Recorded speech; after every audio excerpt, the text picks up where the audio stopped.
కళ్ళు లేనోడింటికి కొడలుగా ఇంకా ఏ పిల్ల వస్తుంది నాన్న నాన్న. ఊరుకో బాబు ఊరుకో. ఆ కళ్ళతో కుట్రలో కుతంత్రాలు చేశాడు, అందుకే పోయాయి. పాపాలు చేస్తే కళ్ళిపోతాయని ఊరికే అంటారా? అయ్యో, ఈ సమయంలో ఆ మాటలన్నీ ఎందుకులేండి. రఘుపతి, అసలేం జరిగింది? నీ కళ్ళు ఎలా పోయాయి? ఎలా పోయాయంటే ఏం చెప్పను సుబ్బు. నేను బస్ స్టాప్ లో నిలబడుంటే 2 కుర్రాళ్ళు వచ్చారు. హ్యాపీ హోలీ అని బొట్టు పెట్టారు. నేను హ్యాపీ హోలీ అన్నాను. వాళ్ళు రంగులు చల్లుకున్నారు, నా కళ్ళు పోయాయి. అక్టోబర్ లో హోలీ అంటే మావయ్య, అయినా వాళ్ళ రంగులు చల్లుకుంటే నీ కళ్ళు ఎలా పోయాయి? కాదు, ఇంకా పూర్తి కాలేదమ్మా. ఆ రంగులకి నా కళ్ళు మండాయి. హాస్పిటల్కి వెళ్తే 5 డ్రాప్స్ వేశారు. ఓ అరగంట ఆగి నీ కళ్ళు దొబ్బాయని డాక్టర్లు చావు కబురు చల్లగా చెప్పి ఎక్కడ డ్రాప్ చేశారు. నాన్న, నువ్వు చెప్పిన దాంట్లో లాజిక్ గాని క్లారిటీ గాని ఏమైనా ఉందా? ఆ క్లారిటీ ఉంటే ఈ ఏడుపెందుకురా తెంగరోడా. అందుకే చెడపకురా చెడేవు అనేది. పక్కనోళ్ళకి ఒక కన్ను పోవాలనుకుంటే మనకి 2 కళ్ళు పోతాయి. పద్దు, జరిగిందేదో జరిగిపోయింది. సంపత్, మీ నాన్నని ముందు లోపలికి తీసుకెళ్ళు, తర్వాత మాట్లాడుకుందాం. థ్యాంక్స్ సుబ్బు. రా అమ్మా నర్సమ్మా, సారీ అమ్మా, అలవాట్లో పొరపాటైంది. అవుతావు ఎందుకవ్వవు? రా. నా జీవితానికి ఒక తోడి దేవుడా అని అడిగితే నిన్ను తోకం చేశాడనమాట. కర్మ కర్మ. కుర్మానా?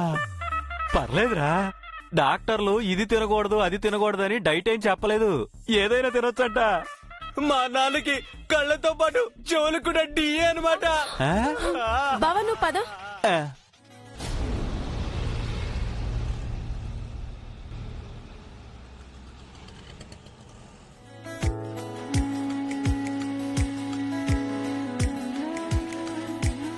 ఆర్య, అమ్మా, అనుని సరదాగా బయటకు ఎక్కడికైనా తీసుకెళ్లొచ్చు కదా. కొత్తగా పెళ్లైంది. ఈ కాలం అమ్మాయిలు భర్తతో కలిసి రెస్టారెంట్లకి సినిమాలకి వెళ్లడం ఇష్టపడతారు కదా. అమ్మా, అనుకు అలాంటివేం ఇష్టం ఉండదు. మహా అయితే తను గుడికెళ్ళడానికి ఇష్టపడుతుంది, అంతే. అదంతా పెళ్లికి ముందు ఆర్య. భర్త వచ్చాక కొత్త కోరికలు ఆశలు పుడతాయి. ఆడవాళ్లన్నీ చెప్పరు, మీరే అర్థం చేసుకోవాలి. సరే అమ్మా, నీ ముందే తనని పిలిచి అడుగుతాను. తను ఎక్కడికి తీసుకెళ్ళమంటే అక్కడికి తీసుకెళ్తాను, ఓకేనా? అను, ఒకసారి ట్రా.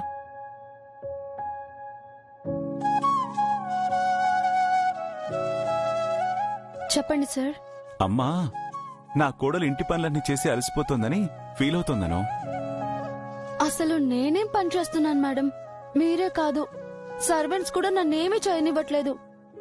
ఇలా అయితే నేను బద్ధకంగా తయారవుతాను. అలా అని ఎప్పుడు ఏదో ఒక పని పెట్టుకుంటే ఎలా అను? నువ్వు ఆర్య కలిసి సరదాగా ఎక్కడికైనా వెళ్ళిరండి. ఎక్కడికైనా అంటే గుడికి వెళ్దాం. గుడికి ఎప్పుడు వెళ్తూనే ఉంటారుగా. సరదాగా సినిమాకో రెస్టారెంట్కో వెళ్ళిరండి. అవేం వద్దు మేడం, నాకు అస్సలు అలవాట్లేదు. ఇల్లు, ఆఫీసు, గుడి ఇవే నాకు ఇష్టమైన ప్లేసెస్. ఇంకెక్కడా నేను కంఫర్ట్ గా ఉండలేను మ్యామ్. బాగుంది, ఇద్దరికిద్దరు సరిపోయారు. సరే, కాసేపు కూర్చుని కబుర్లైనా చెప్పుకోండి.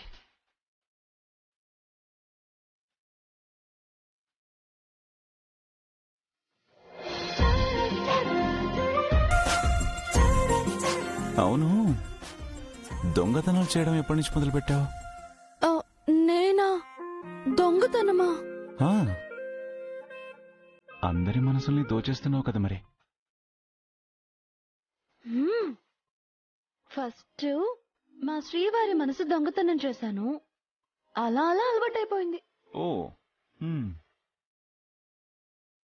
ఊరికే అన్ని పనులు చేసి అలసిపోకు. మళ్ళీ నైట్. సార్ ఊరుకోండి. మీరు ఇలా టేస్ట్ చేశారంటే నేను రాత్రి అసలు గదిలోకి రాను. ఏదో ఒక గదిలోకి వెళ్ళి నిద్రపో.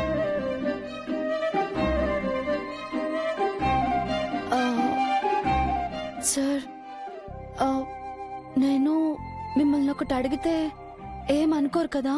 అడగను. ఇది మీ పర్సనల్ విషయం అని తెలుసు, కానీ మీ భార్యగా నాకు తెలుసుకునే హక్కుంటుందని అడుగుతున్నాను.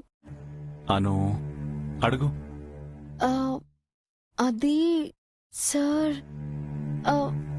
నేను ఒక్కసారి ఆ గదిలో ఏముందో చూడొచ్చా?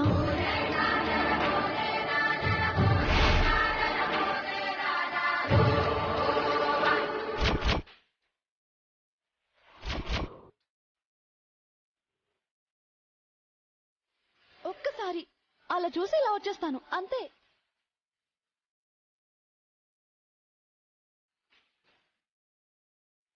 సడన్ గా ఆ గది గురించి ఎందుకు అడుగుతున్నావను?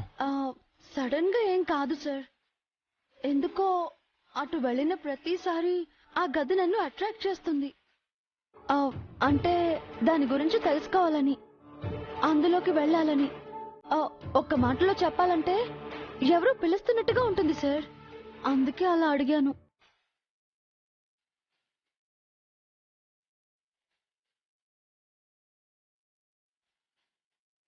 మీకు ఇష్టం లేకపోతే వద్దులేండి సార్.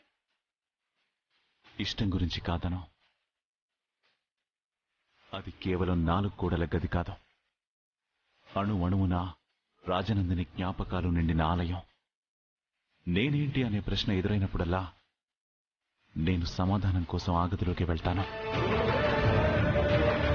ఇప్పుడు ఆ ప్రశ్నకు సమాధానంగా నువ్వు వచ్చేసావు కదా. ఇక మీదట అవసరం రాకూడదు అనుకుంటున్నాను. పోనీ నేను ఒక్కసారి రాజనందిని గారు ఎలా ఉంటారో చూడొచ్చా సార్? అంటే ఆ గదిలో ఆవిడ ఫోటో ఉంటుందేమోనని అడిగాను సార్. నిన్ను నువ్వు చూసుకోవడం దేనికను? ఏమంటున్నారు సార్? అవునను, నీలోని గుణాలు రాజనందినికి ప్రతిరూపంగా ఉంటాయని చెప్పాను కదా. అంతేకాదు, నువ్వు కూడా అప్పుడప్పుడు నాకు రాజనందినిలాగే కనిపిస్తావు. నేనా? ఫోటోషూట్ రోజు నువ్వు రెడీ అయి వస్తున్నప్పుడు ఆ చీరకట్టులో నాకు రాజనందిని నడిచొచ్చినట్టు అనిపించింది.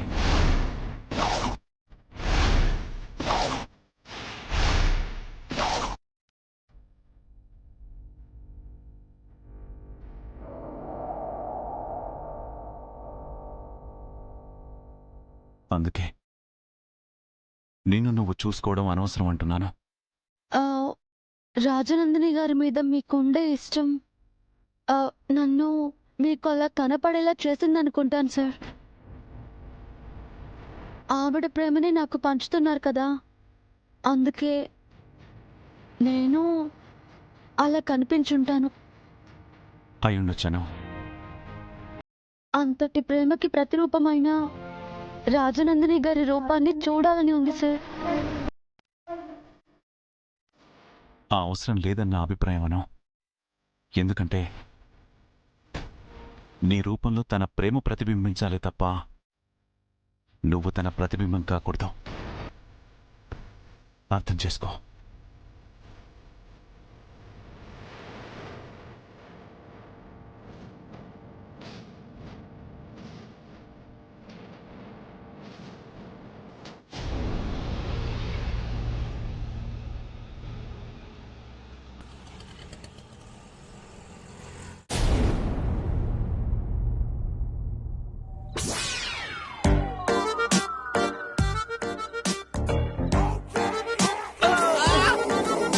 నానోయ్ చూసుకున్నాడవా? కాస్తుంటే కర్ర ఎక్కడో దిగేది. నేనెలా చూసుకుంటాను రా తింగర్ నా కొడక. నువ్వు ముందు చక్కగా నడు. ఏడిచేస్తున్నావు కదా, ఫోన్లే పాపమని ఆఫీస్ కు తీసుకొస్తే నన్నే అంటావా? Tata bye by. ఒరేయ్ ఒరే నానా సంపత్, ఒరే తింగర్ నా కొడక, ఒరే నానా సంపత్, ఈ కళ్ళు లేని నాన్నకి నువ్వే 2 కళ్ళు అవుతావు అనుకున్నాను కాదురా. నన్ను ఇలా ఒంటరిగా వదిలేసి వెళ్ళిపోయావేంట్రా తెంగర్ నా కొడక. హలో, ఎవరూ లేరా? చూసారా సార్, నా కొడుకు నన్ను నడి రోడ్డు మీద వదిలేశాడు.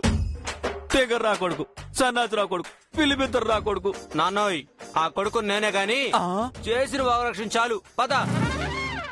లోపల స్టాఫ్ ముందు మనం ఇలా కర్ర పట్టుకుని నడిస్తే బాగోదు. నేను వెనక నుండి రైట్ లెఫ్ట్ అని గైడ్ చేస్తుంటాను, నువ్వు ఫాలో అయిపో. కష్టమేమో కదరా. కష్టమేం కాదులే, నేను చెప్తా కదా. సరే పద. గో స్ట్రైట్ నానా, అలాగే ముందుకెళ్ళు. స్ట్రైట్ నానా, స్ట్రైట్ స్ట్రైట్, అలాగే ముందుకెళ్ళానా. 1 స్టెప్, 2 స్టెప్. ఎరా కళ్ళు నెత్తికెక్కాయా? మొహానికి మళ్ళీ కూలింగ్ గ్లాసెస్ ఒకటి. దరిద్ర పెదవాని, దరిద్ర పెదవా. రాగానే పడిందిరా చెప్పదేబ్బా. ఎవరికమ్మా కళ్ళు నెత్తికెక్కింది? అసలు ఉంటేగా ఎక్కడానికైనా దిగడానికైనా. చేసిన ఏదో పనికి మళ్ళీ నోర్లేస్తుందే. అయ్యో మేడం, తప్పుగా అనుకోకండి, మా నాన్నకి కళ్ళు పోయాయి. అయ్యో పాపం, అవునా? నిన్నటిదాకా బాగానే ఉన్నాయి కదండి, అలా ఎలా పోగొట్టుకున్నారు? సేఫ్టీగా ఉంటుందని కళ్ళు పర్సులో పెట్టుకుని సిటీ బస్ ఎక్కితే ఎవడో పర్సు కొట్టేశాడు, కళ్ళు పోయాయి. అదేం సమాధానం అయ్యా? ఎలా పోయాయంటే ఏం చెప్పను, నాకు తెలిసి సత్తేగా. మీకు తెలియకుండా ఎలా పోయాయి? కొన్ని దరిద్రాలు అంతే సార్, చెప్పి రావు చెప్పిపోవు. ఒరేయ్ సంపత్తో, నన్ను జెండే సార్ దగ్గరికి తీసుకెళ్ళు. ఈ ఇన్వెస్టిగేషన్ నా వల్ల కావట్లేదురా నాయనా. బావా, మావిని ఆఫీస్ కిందకు తీసుకొచ్చావు, ఇంట్లోనే ఉండమనాల్సింది. నేను వద్దనే అన్నాను, కానీ ఆయనే అడుక్కోవాలి అని వచ్చాడు. అదే ఉద్యోగం అడుక్కోవాలని వచ్చాడు. కళ్ళు లేని నువ్వు ఏం ఉద్యోగం చేస్తావయ్యా? మీరందరూ మాట్లాడుకునే విని వెళ్లి జెండే సార్కి చెప్తా, ఏదో ఒకటి చేసుకుని తగలడతా. నీకెందుకయ్యా? నాన్న, నీ కళ్ళు పోయినా నీ క్యారెక్టర్ పోలేదు. రఘుపతి గారు, మిమ్మల్ని జెండా సార్ పిలుస్తున్నారు. ఈ పిలుపు కోసమే వెయిటింగ్. I'm coming. పదరా సంపత్తు. నాన్న, అక్కడ కాదు ఇక్కడ. 5 నిమిషాలకే ఆఫీస్ లో అల్లకల్లోలం చేసావు, ఇంకేం చేస్తావో ఏంటో. రా.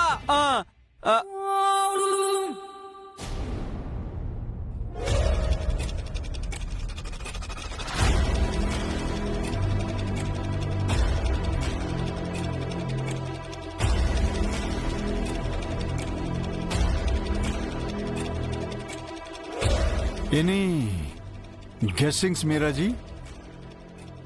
ఐ మీన్, ఆ వ్యక్తి ఎవరనుకుంటున్నారు?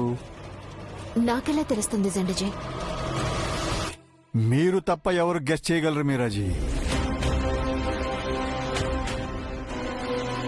You are very smart. నేనా? Yes, you.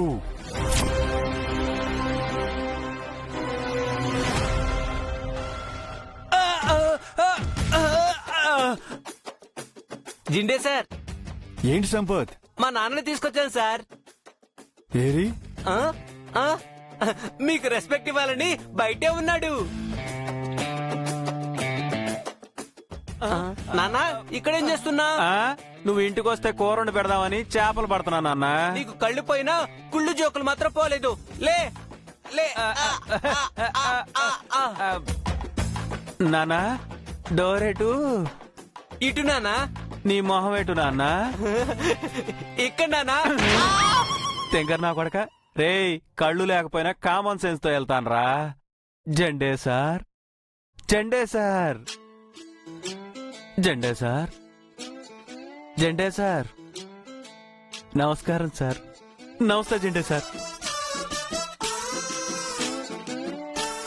నమస్తే జెండే సార్. ఏంటి రఘుపతి గారు, గుళ్ళో చేయాల్సిన ప్రదక్షిణలు ఎక్కడ చేస్తున్నారు? అంటే అది మీరెక్కడున్నారో కనపడక కామన్ సెన్స్ వాడాను sir.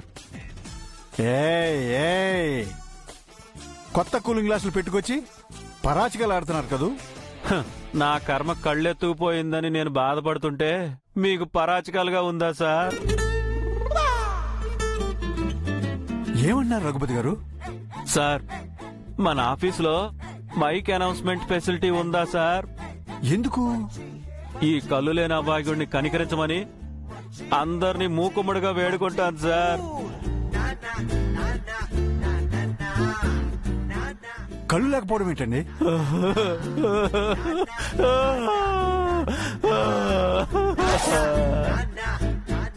Oh my god, seriously? Sir, comedy చేయడానికి ఇదేమైనా చిన్న చితగా వ్యవహారమా సార్? అంటే ఇప్పుడు నేను మీకు కనపడట్లేదా? లేదు సార్, లేదు. మరి మీరాజీ కూడా కనపట్లేదా? సార్, మీరు నా అంధత్వాన్ని శంకిస్తున్నారు సార్. ఓకే ఓకే ఓకే, అసలు ఇంత ఘోరం ఎలా జరిగింది?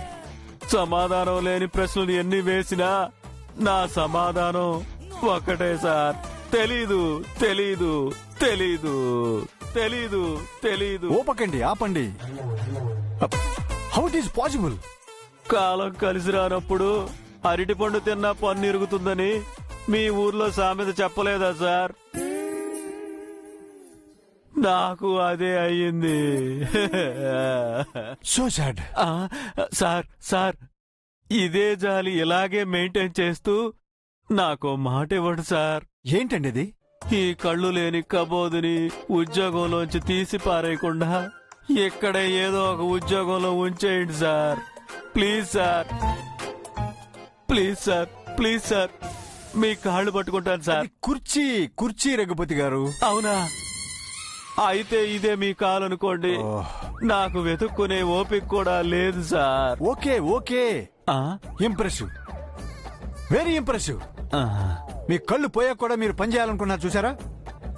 దట్ ఈస్ మీ విల్ పవర్ సూపర్, మీరు సూపర్. ఖచ్చితంగా మీకు తగిన ఉద్యోగం ఈ ఆఫీసులో అలాట్ చేస్తాను. Thank you sir, thank you sir, thank you sir, thank you so much sir. మీ రుణం ఈ జన్మలో తీర్చుకోలేను సార్.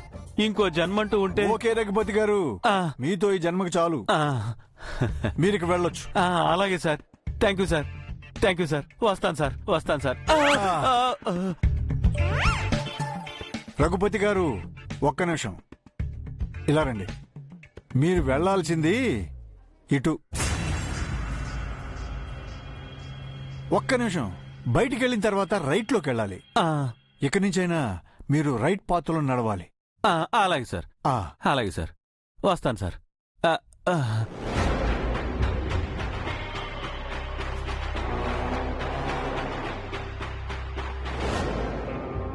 మీరాజీ, ఉన్నట్టుండి రఘుపతికి కళ్ళు ఎలా పోయి ఉంటాయంటారు? అంటే మీరే?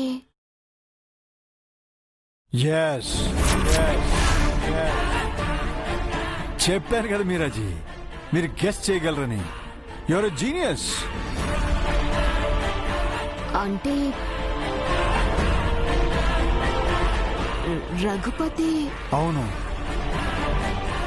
ఆ రఘుపతి అను తాగిన వాటర్లో హార్మ్ఫుల్ డ్రగ్ కలిసేలా చేశాడు.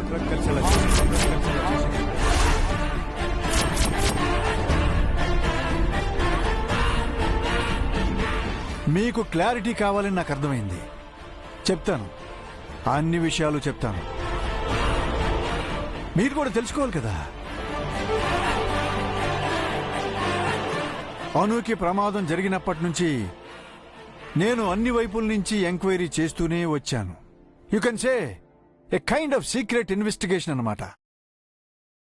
ఆ ఇన్వెస్టిగేషన్ లో పెళ్లిలో వర్క్ చేసిన క్యాటరింగ్ బాయ్ వల్ల నాకు విషయం తెలిసింది.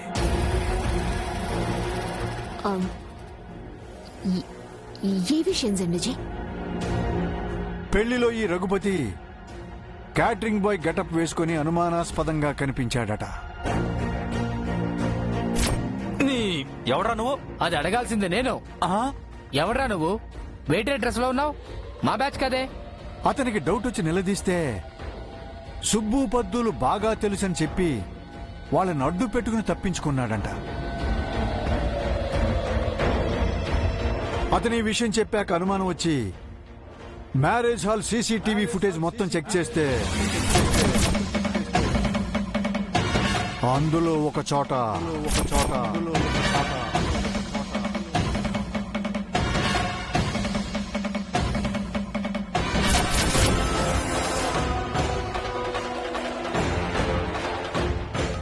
రఘుపతి పద్దు సుబ్బు గారులకి బలవంతంగా పనిగట్టుకుని మరీ వాటర్ బాటిల్ సర్వ్ చేయటం చూశాను.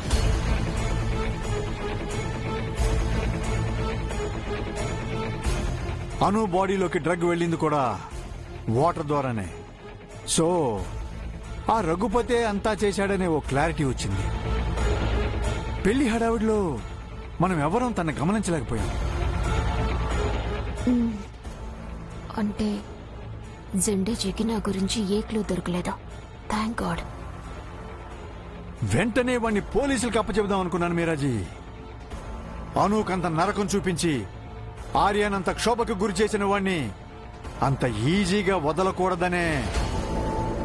మీరాజీ, జిండేజీ, మీరాజీ అనుకుంటూ తిరిగేలా శిక్ష వేశాను.